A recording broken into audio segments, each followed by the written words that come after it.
Online TV. Tuko hapa leo mubashara na Sheikh Talib Ahmad, lakini pia ni safari maalum ambayo tumeitembelea kwa sababu ya kuja kukutana na Sheikh kuweza kupata mawili matatu katika historia ya Sheikh.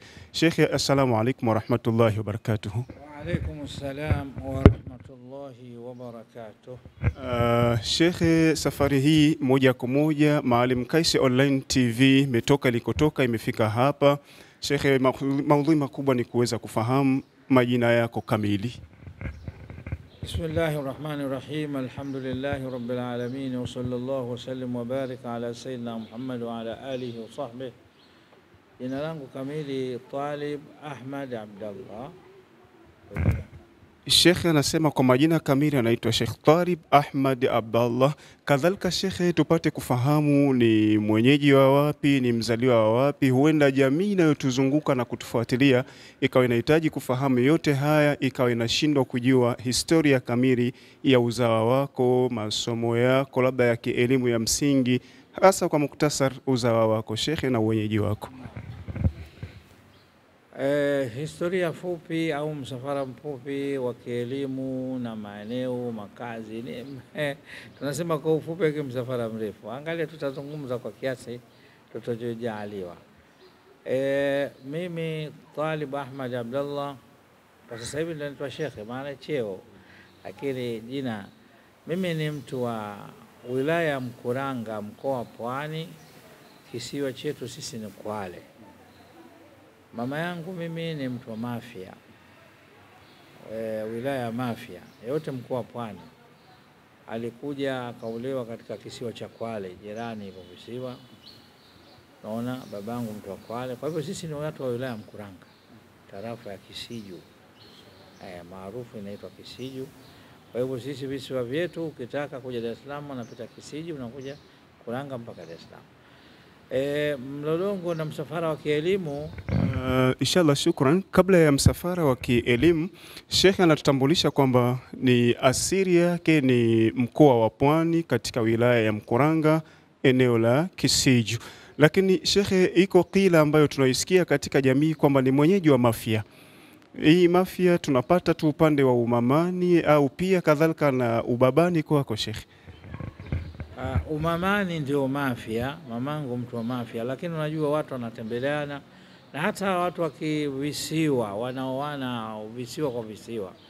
Mamangu asili yake Mafia, kisiwa ndani ya kisiwa kinaitwa Jibondo. Kule kisiwa ndani ya kisiwa kinaitwa Jibondo. Mafia, Utende ndio maeneo yetu. Haya yote ili uweze kuyapata, fuatilia katika channel yako ya Maalim Kais Online TV. Sheikh anasema kisiwa ndani ya kisiwa, kwa maana kiko kisiwa kinaitwa Jibondo, na hapa ndiko katika asili ya mama mzazi wa Sheikh Talib Ahmad. Lakini kadhalika bado anaendelea Sheikh kutupa ufafanuzi, baba mzazi wa kwake pia ni mwenyeji wa huko. Bwana Ahmad Abdallah, katika kisiwa cha pili Kwale. Kwale ni visi katika Tanzania hii visiwa iko majina karibu matatu. Maana Tanga ipo Kwale, Mombasa iko Kwale, hapa iko Kwale, Kongo iko Kwale. Kwale, lakini Kwale hii nakusudia wilaya Mkuranga ambao kutoka Kisiju ni Kwale. Kwa hivyo baba yangu mimi ni mtu wa Kwale. Pale wilaya ya Mkuranga, tarafa ya Kisiju. Alhamdulillah, fahamu usiyoyajua kupitia Maalim Kais Online TV. Na hili Sheikh, binafsi ndio leo napata kuelimika juu ya hili. Ilikuwa silijui. Sheikh, samahani kwa sababu jamii tunahitaji kukufahamu na kujua baadhi ya majambo ambayo tusiyoyajua. Sheikh, unaweza kutuambia kwamba ni katika familia Sheikh unakuwa ni mtoto wangapi au mzaliwa wangapi? Labda tutumie neno mzaliwa. Ni mzaliwa wangapi katika familia ya baba na mama?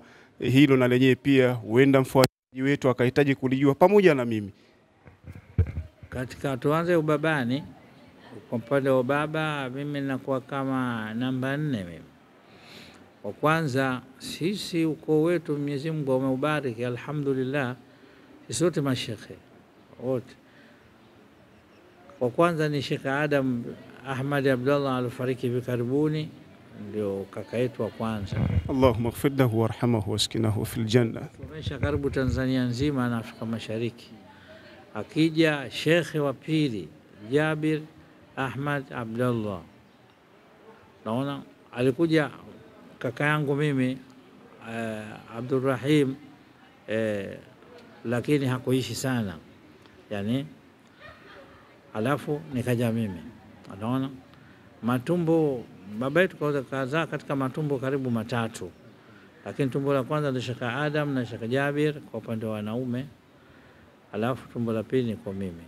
Lakini kwa mlolongo ana Sheikh Adam, anakuja Jabir, anakuja kuna dada zetu watatu, mwana kheri, mwana mkuu, alafu na mimi, na jumla tuko 5. Lakini hao wote Mwenyezi Mungu amewashachukua duniani. Kwa kweli mbakia mimi na mdogo wangu mmoja anaitwa Kudhia, yuko hapa anaishi Dar es Salaam, yuko Pugu. Naam. Alhamdulillah, Sheikh anatupa historia kwa kusema katika uzao wa kwao jumla wamezaliwa ni 5, lakini katika hawa kwanza Allah anasema amefungua katika familia, manake wote wamekuwa ni wataalamu katika masala ya dini. Alhamdulillah, Mwenyezi Mungu aibarikie hasa wazazi wetu kuwasimamieni mpaka mashekhe zetu leo kwa ni tegemezi katika jamii. Na Sheikh anasema kuwa wamebaki ni 2, yeye na dada ambaye kwa sasa anaishi Pugu. Bila shaka na yeye pia ni katika maustadhati, ni mwanachuoni mkubwa vile vile katika elimu ya dini ya Kizungu. Manake tunasema Kiswahili watu wa pwani ita elimu ya Kizungu. Lenye mnasema sekula. Huyu nimemlea. Marehemu baba yetu alinipa wasia kwamba mimi naondoka duniani, lakini mdogo wako mlee na umsomeshe. Nikamlea, nikamsomesha, akamaliza mpaka form 6, akasomea unesi, akasomea nini. Lakini Qur'ani vile vile ni mwalimu. Mpaka sasa hivi anaongoza miongoni mwa shule hapa Kariakoo, ni mwalimu wa dini mzuri kabisa. Na anayo madrasa, anayo nursery school. Naam. Hapa tunapata jambo la kujifundisha wafuatiliaji wetu na wapenzi wetu wa channel yetu pendwa Maalim Kais Online TV. Hapa Sheikh ananikumbusha ile ibara ya hadithi ya Mtume Muhammad sallallahu alaihi wasallam, manake idha mata ibn Adam inqata amaluhu illa min 3 sadaqatin jaliya au ilmu yuntafa'u bihi au manake au waladin salih yad'u lahu. Sasa hapa naona Sheikh Ahmad pamoja na mama yetu kafanya kazi kubwa ya kuisimamia jamii na kuhakikisha amepata kizazi bora. Mwenyezi Mungu awahifadhi wazazi wetu hawa na walezi wetu na mashekhe zetu hawa. Shekhe, ni kushukuru katika hili ambalo umeweza kutupa ufafanuzi.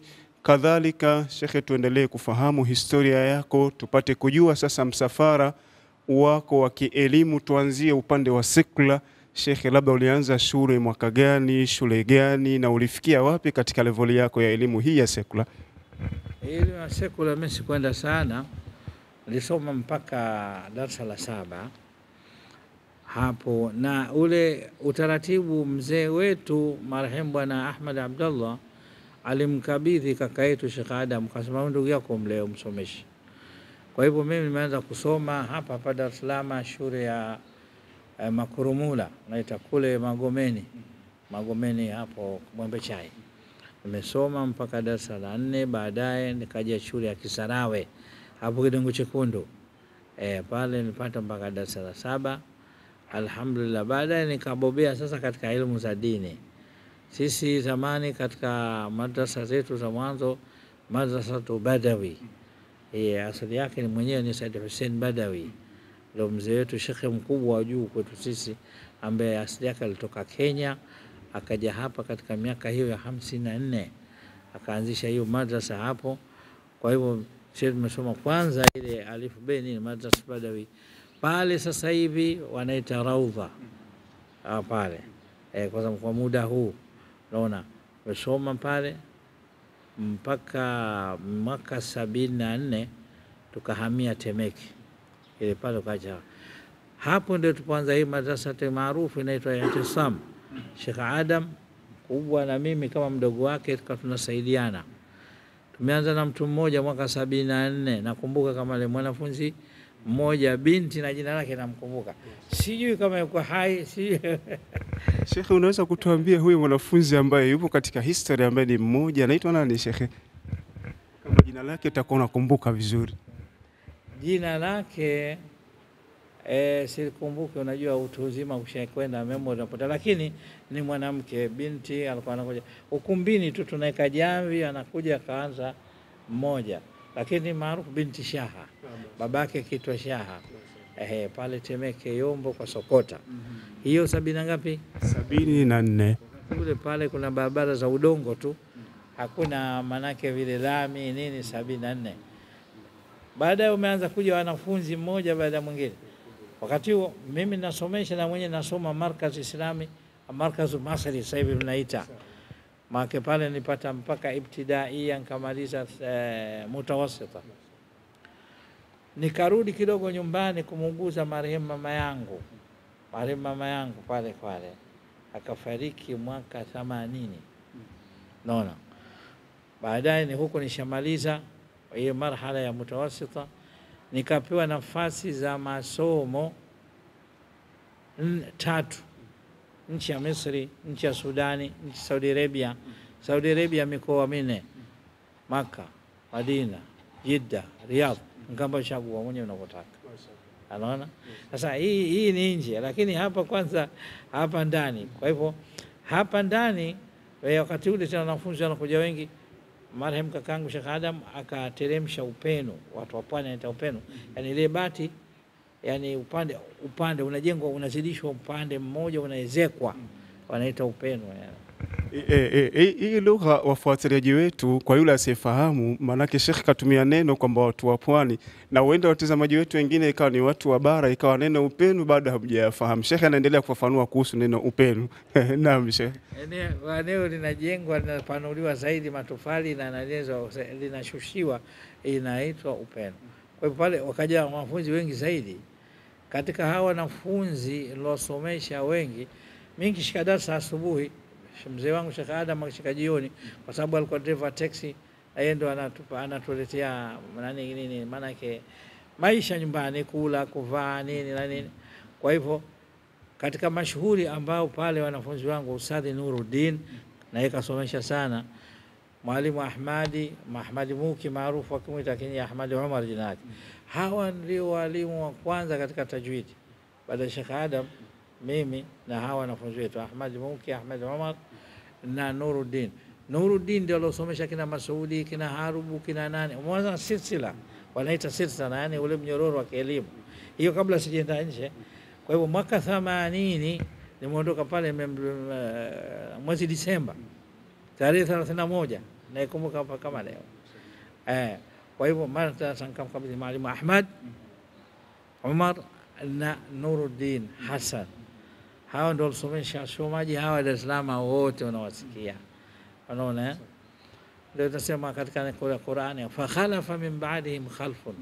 Wakaja tena vizazi vizuri, wakatoka wasomaji wengi sana. Wakati huo mimi ndio nishaondoka, niko Madina Munawwara. Tabani nimepewa nafasi 3, mji wa Mtume nitauacha wapi? Sallallahu alayhi wasallam, hawezi kuacha Sheikh. Lakini kutoka pale ni msomaji mzuri wa Qur'ani na sijaanza kutoa makalima, lakini nasomesha Qur'ani, msomaji katika shughuli zote za Dar es Salaam, msomaji TBC. Kwa hivi Sheikh, wanataka kutuambia fani ya tajwidi maana yake kwa wakati huo ilikuwa inakwenda vizuri sana kwako? Ilikwenda vizuri sana. Alhamdulillah. Tajisifi mwenyewe, lakini nilifikia daraja kubwa sana katika usomaji. Mashallah. Iko kila wakala katika jamii zetu kusema kwamba manake ujuzi hauzeki. Katika hili sawa, nafahamu umri itakuonyesha kwenda, lakini tunabaki pale pale kwamba ujuzi hauzeki. Bila shaka na leo pia tunaweza kupata japo kwa muktasar. Sasa usomaji wa muratala, maana kuna tajwidi na muratala, yote tajwidi wa sauti na usomaji wa kawaida. Sasa kwa sababu umri na hatuna mazoezi, hatuwezi kusoma tajwidi kama zamani, lakini nikiswalisha au kinisikia na somo muratala utajua huyu alikuwa msomaji. Kwa mfano, a'udhu billahi minash shaitanir rajim, bismillahir rahmanir rahim, وجعلنا الليل والنهار آيتين فمحونا آية الليل وجعلنا آية النهار مبصرة لتبتغوا فضلا من ربكم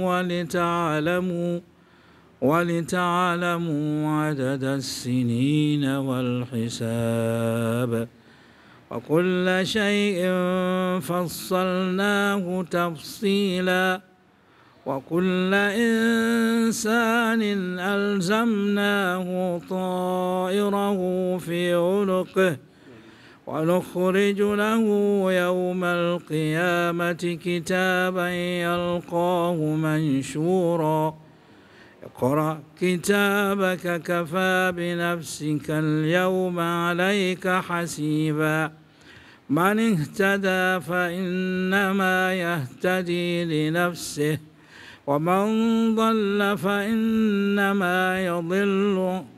صدق الله العظيم. Sadaqallahu alazim. Ni surati Isra. Wallahi shekhe, ilikuwa napata kusikia raha zaidi, na wallahi unatuachia maumivu makali kwa kuikata hii hapo ni kumalizia, lakini katika istifada ambayo tunaipata kwa Sheikh Talib Ahmad.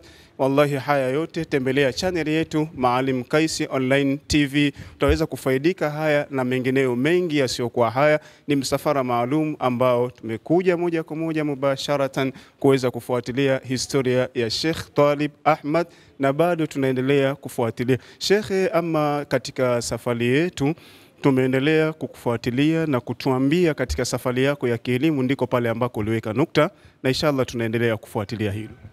Bado nizungumzie, niendelee kwa hapa ndani, siende nje. Safari ya elimu nasomesha na nasoma pale markaz, lakini bado nasoma kwa Sheikh mzee wetu Sheikh Al-Hadi Umar, kisoma kwa Sheikh Adam kaka yangu, kisoma akija Sheikh Abdullah Yusufu wa Mfisini ambaye ni kadhi mkuu sasa hivi, Sheikh Abdurrahmani Mpamba. Hao ndio mashekhe wa zamani ambao walikuwa wakitoa ilmu, na ilikuwa katika matumizi ya ile ilmu. Nilikuwa mimi na adhini Kitumbini siku aljuma na kumsindikiza khatibu Sheikh Junaid wakati huo, ile yubashiruhum rabbuhum bi rahmatin minhu wa ridwan wa jannatin lahum fiha na'imun muqim khalidina fiha abada inna Allaha indahu ajrun adhim. Wakati ule tukisindikia. Sasa hivi mambo yamepotea Sheikh, sijui ndio wamekuja watu tena fakhalafa min ba'dihim khalfun. Unaona, na TBC nilikuwa nasoma TBC hii pale Kilwa Road pale wa nani pale. Nasema kabla bado haijaitwa TBC, wakati huo ilikuwa inaitwaje? Radio Tanzania. RTD kitwa hivyo. Radio Tanzania wakati ule kina Mshindo Mkeyenge, kina nani na watu wengine mbalimbali pale. Kwa hivyo ilikuwa humo na hadhara zote za Dar es Salaam nikisoma tajwidi na kama kawaida. Naam, sasa hii ndani tuje sasa nje. Sheikh anasema huu ni msafara wa kielimu kwa ndani yetu ya Tanzania, na ndiko ambako mzunguko huu Sheikh angalau amejaribu kuutaja kwa muktasar, kuonyesha namna alivyopita katika mapito yake ya kielimu katika kuhamiliana na watu. Lakini sasa Sheikh, tusafiri hapa, maana tunasikia na umetuambia katika history umepita katika choice ambazo ulipewa baina ya Egypti lakini pia Saudia na pahara kwingine hapa ulituambia. Sasa wapi Shekhe ulichagua, na baada ya kuchagua utuambie sasa Shekhe ulikuwa kule kwa miaka mingapi na wapi umepatia elimu yako ya juu katika elimu yetu hii ya dini tukufu ya Kiislamu? Kimefika kipindi cha 79, mwaka 79 mama yangu pale Kiswani Kwale aliumwa sana. Ikawa nimehamia kwenda kumuuguza kule, na katika kumuuguza sikaa hivi. Nilikuwa nikisoma, nikifundisha na nikifanya kazi ya uvuvi. Mimi mvuvi mpaka leo hivi, ukinitosa baharini kama samaki. Mashaallah, barakallahu lak. Mpaka nimemuuguza akanipa radhi zake zote, akanambia inshallah utakuwa juu ya watu maisha yako yote. Na hii tunatoa muongozo na nasaha kwa ndugu zetu. Radhi za wazazi ndio kila kitu, ndio mafanikio. alifariki mwaka 80, tukamzika kisiwani Kwale wilaya ya Mkuranga. Kwa hivyo mimi nikavuka nikaja huku tena kurudia tena. Ile neno alilolitamka yule mzazi nililiona pale pale. Niletewa mimi nafasi nchi 3, haijatokea kwa mtu yote. Nichague ninapotaka. Na mashekhe wakubwa katika kina Sheikh Abbas Maqbul, Abbas Mustafa Maqbul ndio aloasisi ile Al-Haramain. Na Sheikh Abdul Wahid alikuwa Markazul Islami Changombe, wamekuja wote wananiomba mimi nichague nchi ninayotaka. Nikachagua Madina. Mbele ya bwana mtume utakwenda wapi? Hakuna shekhe, hakuna. Hamla tumekaa mji wa bwana mtume miaka 10. Miaka 10 shekhe. Alhamdulillah. 80 mpaka 90. Kwa hivyo nimetoka pale kwenda kule, nimeanzia chini kabisa mutawasita, mwaka wa kwanza miaka 3, sanawi miaka 4, aya ilikaja kulia yani chuo kikuu miaka 4. Naam, yani 10 na kidogo. Kwa maana ni Ummul Qura.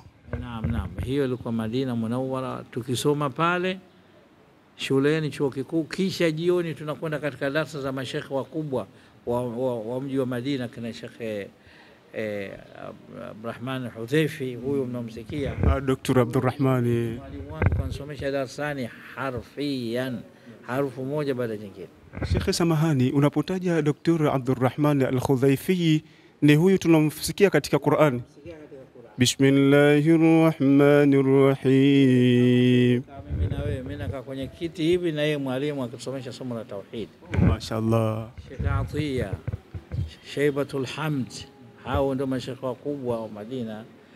Huyu shekhe anaitwa Muhammad Uthaymin, yule akikaa Kasimu mbali na pale kama hapa na Nairobi takriban, lakini mwaka akija mara moja sisi pale Madina tukimbeba, sio watu wanakataza kubusu mikono, tukimbeba shekhe meli kuwepo na maulama kubwa kimbusu hapa mpaka chini mpaka miguuni, akitusomesha usulul fiqh.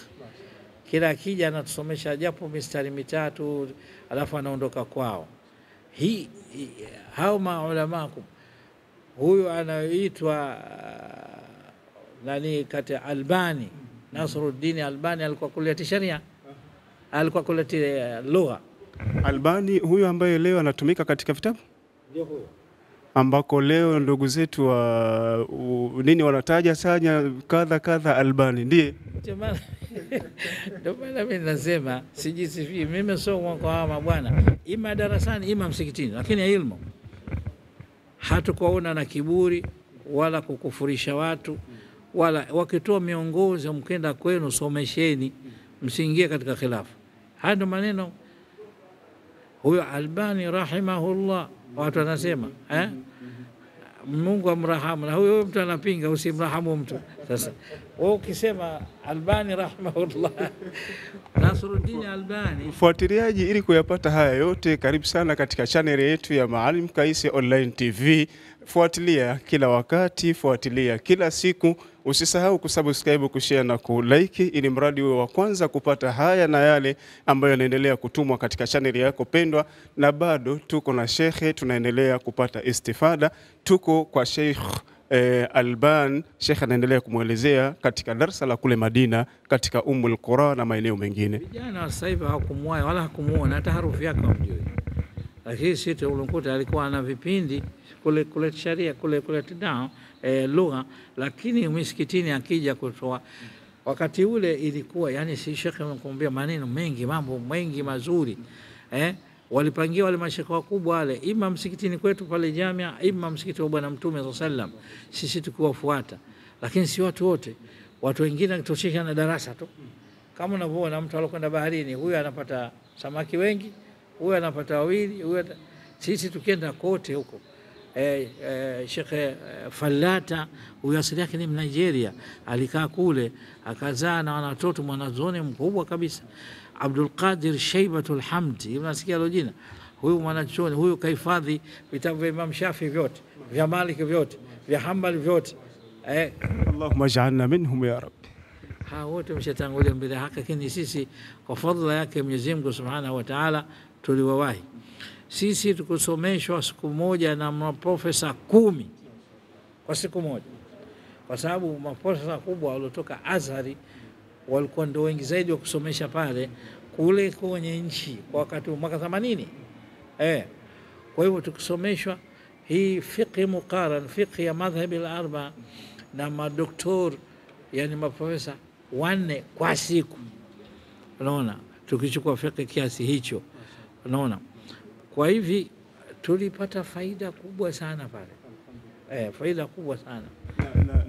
Na hapa shekhe, kidogo niombe kuuliza, kwa mfano leo tuna masala ya ikhtirafu ambazo zimetufikisha pahara kwamba tuko mapande, kuto kupendana, kuto kumuona mwenzio ni Muislamu mzuri, na nyakati nyingine kitipelekea hadi ya kuonana ni makafiri, kwamba hatufai kwa sababu tu masala ya ikhtirafu. Sasa Albani ashaykhu ni tegemezi katika kutajwa.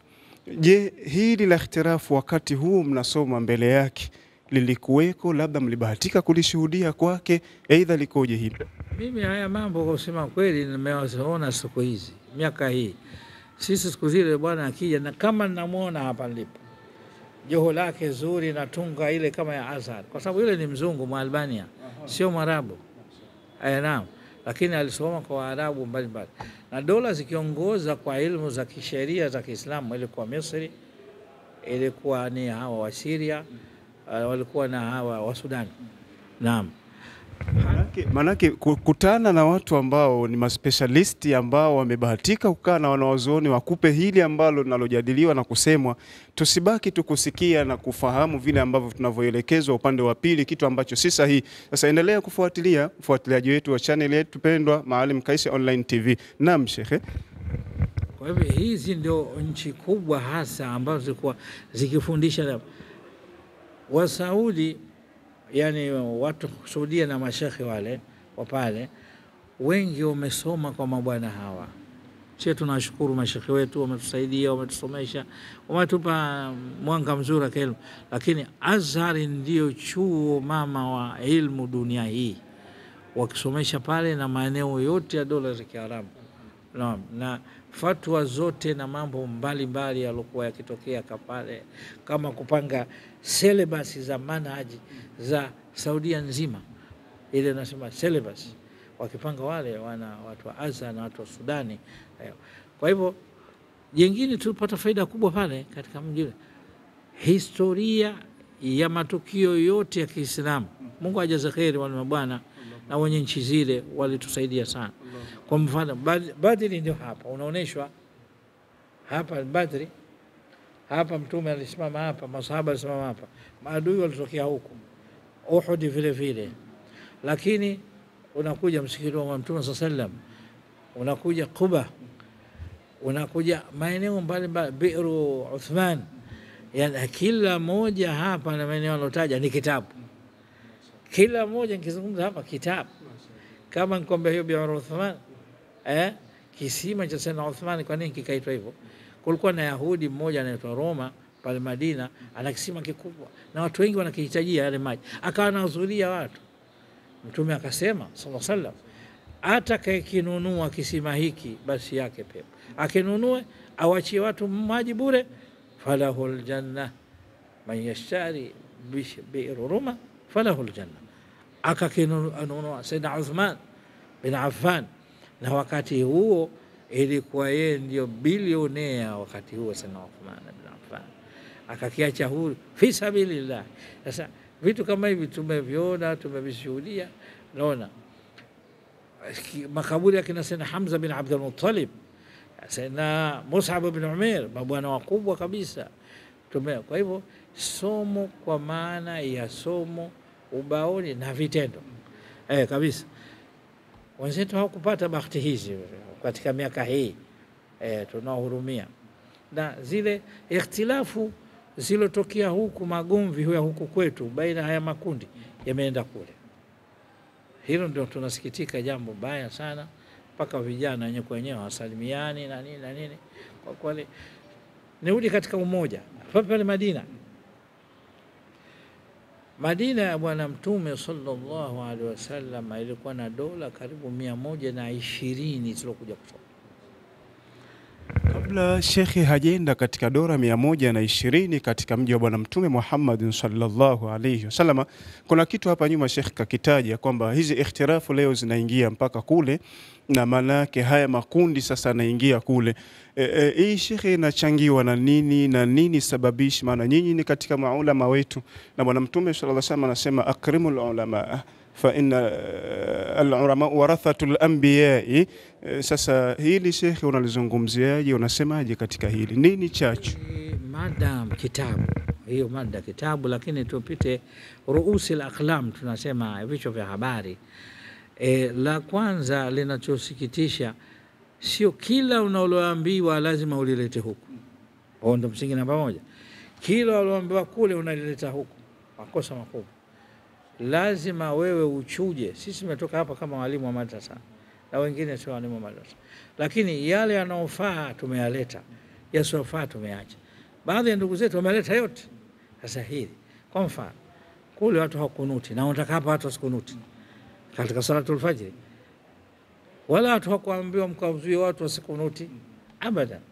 Anaona kwa mfano watu wanaleta nyiradi kwa sauti, wala hujaambiwa kufika huko kataza watu wasilete kwa sauti. Sisi kumbe kule hamkuambiwa hilo, labda walofuata. Lakini sisi tumesoma katika kipindi cha dhahab, kuna neno katika lugha ya Kiarabu sema asru dhahabi, yani wakati wa dhahabu, golden chance, zile kwa wakati ule zile hakuna alikuwa mambo wakifundisha umoja, na wakifundisha watu wafundishe sana wakifika kwao. Sasa kila unaloambiwa unalileta, kila unaloambiwa unalileta. Ile kwa mfano kuchukua dhehebu la Imam Ahmad bin Hanbal ulete hapa watu wote Shafi'i, wote katika kitabu na sunna, lakini mgongano na ni haramu hasa kisharia. Mahali kuna dhehebu hili ukaliingiza hili, tumefundishwa sisi labda wao wote na ahli sunna wal jamaa na kitabu, lakini utawachanganya watu. Huyu anapaka hapa mara moja, wote lazima apake kichwa na shingo na nani. Wanasoma alhamdulillah bismillah kwa sauti, na hawa hasoma wale wasome kwa sauti, wanasoma kwa siri bala. Utake lile lile lije huku, na yote yamo. Kutingisha kidole mathalan yapo katika sharia, kutotingisha yapo. Sasa lakini lazima linafanyika kule ulilete hapo hapo. Hilo ndio chanzo la kwanza. La pili, hapa kabla tujaingia la pili, Sheikh samahani, maana yake hadithi ya Mtume sallallahu alayhi wasallam nahisi kama hapa inahusika, idha aradta an taf'ala amra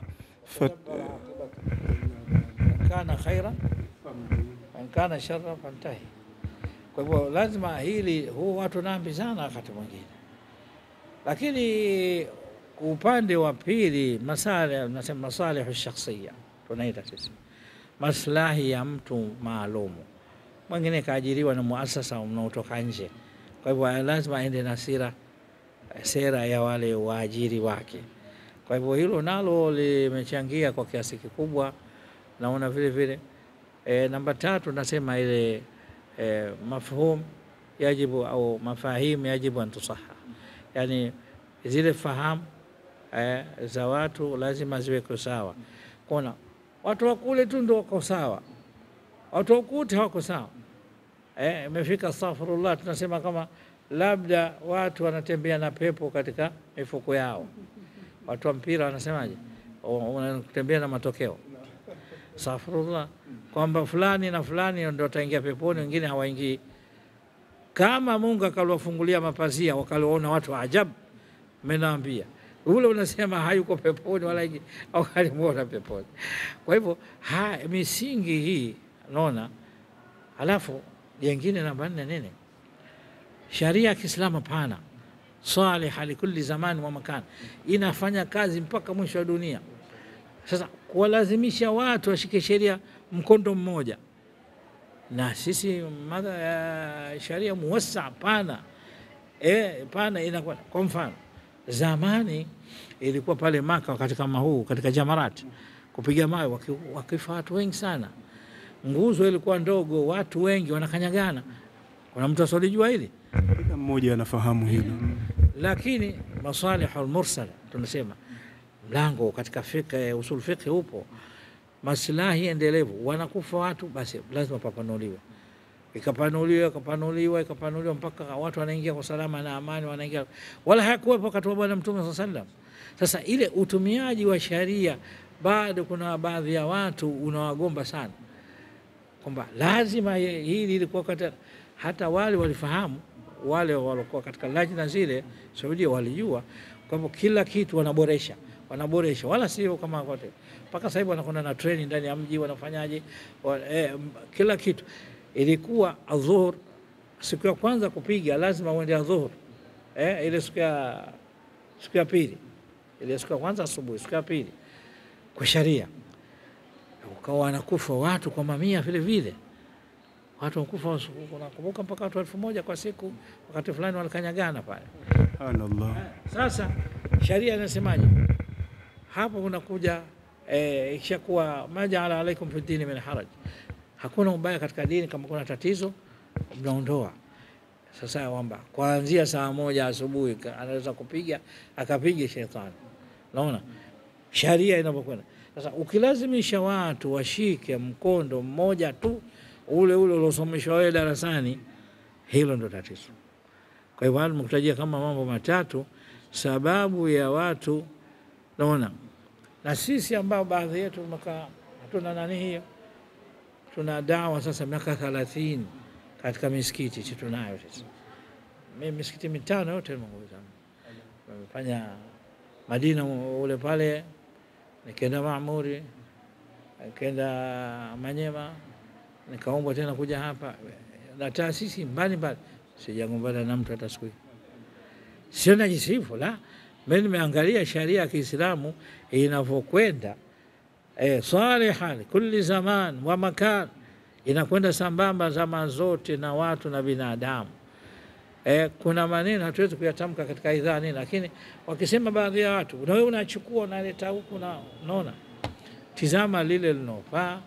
Na Bwana Mtume sallallahu alaihi wasallam ndio alipokuja siku ile ya mwezi 10, mwezi huu tarehe hizi na kesho kutwa siku ya Eid, kuna amali ibada 4 kwa siku moja.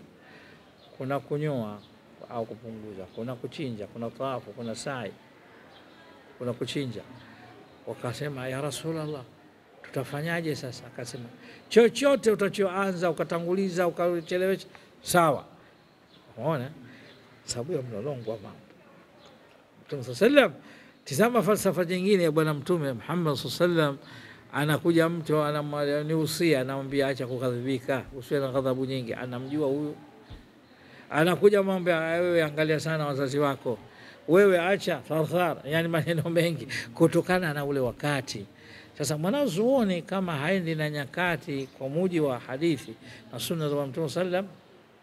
Ndio kupiga mfano mwingine, mtu kaja kasilimu wakati Bwana Mtume sallam akasema mimi nasilimu lakini kuswali sitaki. Kama bia Mtume hivi ndio akamwambia asilimu. Haya, hiyo swala kwanza aje. Lakini baada ya wiki moja yule mtu akawa anakuja Ijumaa, baada ya wiki 2 akawa anakuja Ijumaa na swala ya Isha. Baada ya mwaka mmoja kachanganya vipindi vyote.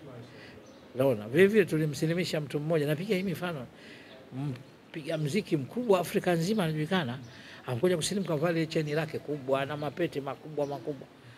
Baada kumtamkisha shahada mwenzetu akasema haya, vua yote hayo sasa hivi. Akamba na Uislamu wenu huo hapo, mimi naondoka. Kuonyesha kuwa sasa wabil mithali yatadhihu alhal, yani ile mifano ndio inaondoa. Kwa hivyo sababu ziko nyingi, unaona sababu kwa nyingi, lakini kubwa watu kutopanua mawazo ya kisharia kwamba mimi nimeambiwa hivi basi ndio hivyo miaka yote inakuja baadaye unakuwa.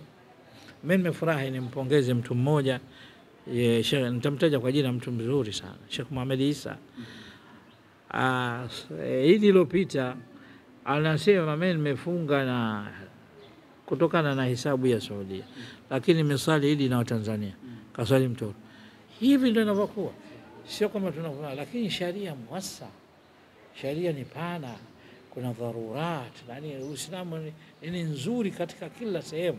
Hata tu weka hapa vizuizi, limezuka wimbi kubwa la ikhtilafu, na ndio nikakwambia mpaka nimashuhudia vijana wetu hawasalimiani, ambapo sisi nikirudisha pale katika Saudia wakati ule Madina zilikuwa dola 51 za Afrika, dola 51 za Afrika peke yake, na faili nasema tabia nzuri katika dola 51 ni Tanzania. Namba 1 katika dola 51 ilikuwa Tanzania. Kwa ni jambo la kujifakhiri, mashallah. Hili situacha kulitaja. Sasa wamezijuaje? Sisi tuliishi pale mpaka ikafika mahali Tanzania sio dola ikashinda dunia nzima. Ushahidi ni ufuata. Alikuja anaitwa King Khalid. Baada Khalid ndo akaja Fahad. Baada Fahad akaja Abdullah, au making wakubwa, yani wafalme wa dunia wale. Akasema anatakiwa kaonia risala ya wanafunzi mbele ya mfalme. Wakakaa kamati kubwa, alichaguliwa Mtanzania. Mashaallah. Juma Abdul Wadud, Mungu amrahamu, ndiye aliyechaguliwa. Sheikh wa Zanzibar. Akasoma risala na akasoma mashairi kwa Kiarabu, hakusoma kwa Kiswahili wala kwa Kiingereza wala, alisoma kwa Kiarabu safi, wa Arabu wakasajabu wote Mtanzania. Hii washike watu. Sasa Tanzania ilikuwa na rekodi nzuri sana duniani. Naam. Sisi tulijenga pale. Alhamdulillah. Mfuatiliaji wetu wa channel yetu ya Maalim Kaisi Online TV, endelea kufuatilia, kuwa wa kwanza kusubscribe, kushare na kulike, ili haya yote na mengine mengi yasiyo haya uwe ni mwenye kufaidika nayo kuyapata pale wakati ambavyo yatakavyokuwa yametumwa. Haya wallahi usingekuwa mwenye kuyafahamu wala kuyajua, isipokuwa kutana na wanawazuoni hawa ambao tuko nao mbele yetu. Penda sana kuwa pamoja na wanawazuoni, utapata faida nyingi sana. Historia ndio hii ambayo tunaendelea kuambiwa na Sheikh Talib Ahmad. Inshallah bado tuko naye, tunaendelea kufaidika na kile ambacho anachoendelea kutudarsisha na kutuambia katika sehemu ya historia. Naam Sheikh. Naam. Labda ni hoji jambo moja katika pia ambako bado tuna hamu ya kutaka kufahamu na kujua. Sheikh, umesema umeishi Madina katika msafara wa kielimu kwa miaka 10 katika mji wa Bwana Mtume sallallahu alayhi wasallam. Labda Sheikh, umestafidi sana au umespecialize katika masomo gani? Kwa sababu wanasema kila Sheikh anakuwa amebobea katika somo fulani, mpaka wanasema yule ni mwana wa sheria huyo. Sasa Sheikh, kwako hilo likoje? Mimi ni mwanasheria, nimesomea sharia, tunaita kulliyati sharia Madina Munawwara, miaka 10. Manake huku kwanza unatoka mwaka mitatu au minne unasoma masomo yote. Ukifika chuo kikuu ile miaka 4 ya mwisho ile ndo unabobea. Unakuwa mbobevu katika nini? Masomo ya sheria. Kwa mfano fiqh kwa madhehebi zote. Unaona basi? Hili neno tulikukumbusha. Sasa kwa nini wewe ubaki lazima imamu fulani na anemchukua huko nimpeleke huko? Fiqh kwa madhehebi zote. Usul al-fiqh, tafsiri, hadithi. Na tafsiri na hadithi fiqh sunna tunaita. Kwa madhehebi zote bila ubaguzi.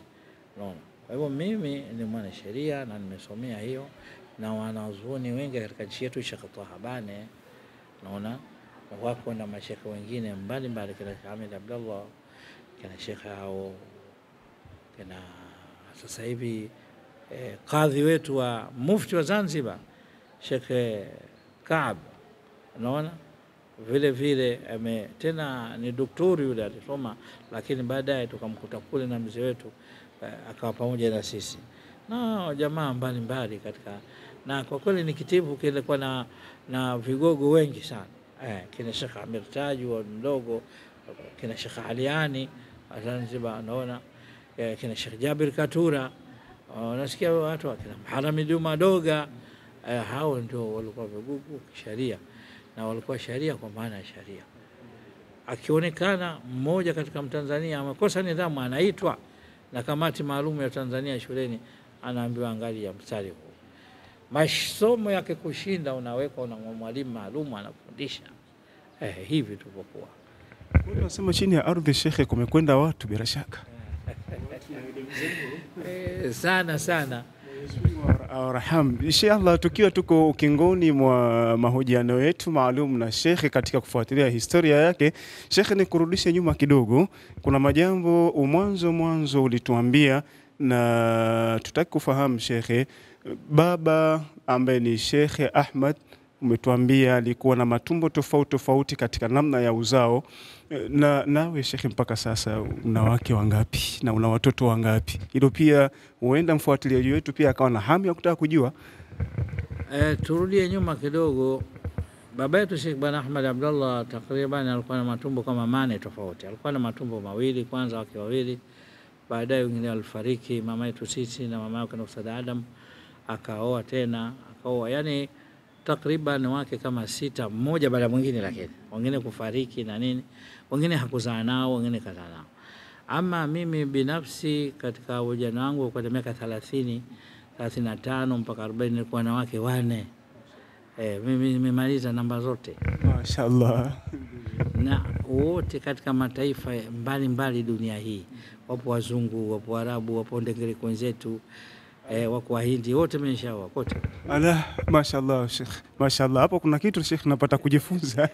Lakini baadaye wapo wengine Mungu aliwachukua duniani, wapo wengine tuliachana kama kawaida, lakini kwa umri huu sasa na miaka 65 na mke mmoja. Na mke mmoja. Sheikh anasema kwa umri huu sasa alionao ni miaka 65, kwa sasa amebakiwa na mke mmoja, lakini kashatimiza sunna huko nyuma kwa nyakati tofauti. Na je, Sheikh, katika mzunguko huo wote mpaka sasa una watoto wangapi Sheikh? Mimi na watoto 4, mwanamke mmoja Fatima binti Talib Ahmed Abdullah Fatima, wabakia hawa wanaume 3. Wa kwanza kuzaliwa Muhammad bin Talib Ahmed, wa pili yake Hassan bin Talib Ahmed, wa 3 Ahmad, kuna Muhammad na Ahmad. Na huyu Fatima, wanaume 3, mwanamke mmoja. Mwanamke kashaolewa na wanaume wameanza kuwa, mmoja kashaoa na mwingine karibuni ataoa, na mmoja huyu Ahmad, jina la babangu, huyu sasa mwezi wa 8 huu unaokuja anamaliza chuo kikuu cha sharia. Sharia anaweza kuwa kama mwanasheria au wakili au nani, Allahu aalam, lakini bado Qur'ani iko vizuri sana na wote wa Qur'ani wako vizuri sana. Na Fatima vile vile alhamdulillah anakwenda vizuri, Qur'ani anajua vizuri na anafanya kazi, ameolewa, alhamdulillah, nashukuru. Mungu atubarikie. Jambo moja la mwisho inshallah tuagane na shekhe, lakini kabla ya kuagana naye, huenda hili shekhe aliuliza lakini niliulize Sheikh, katika kuzaliwa Sheikh umesema ni unakuwa ni wangapi kule kwa bwana? Nikimwangalia Sheikh Adam, alafu anakuja Mwanakhairi, anakuja Jabir, mimi kama namba 4. Sheikh anasema anakuwa ni namba 4, na hapa ndiko ambako Sheikh yetu na marizana naye kwa katika nyakati hii, kwa sababu Sheikh ana majukumu mengi na ya kiutendaji, na kwa hii sasa alitenga muda wake maalum baada ya kufika hapa katika mahojiano. Sheikh, una lipi la kuwaambia wafuatiliaji wetu na wapenzi wetu wa channel yetu pendwa Maalim Kais Online TV? Nini unawaasa, nini unawaambia, labda neno la mwisho? Si la mwisho, lakini kwa leo maka naomba Mwenyezi Mungu atupe umri tawili ili tuhudumie Uislamu, ndio jambo kubwa, sio kutaka dunia. Mimi mwito wangu zaidi watu wapende kusoma.